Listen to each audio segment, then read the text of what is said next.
How to manage push notifications on Facebook mobile. Hello guys, in today's video I'm gonna show you how to manage push notifications on Facebook mobile. First thing I'm gonna do is go to Facebook and then click these three lines here and go down until you find settings and privacy, and now click settings and go down until you find here notifications, and go down again until you find here push notifications and click on it.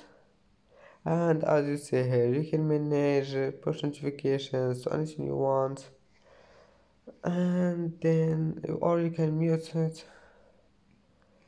And that's it for today's video.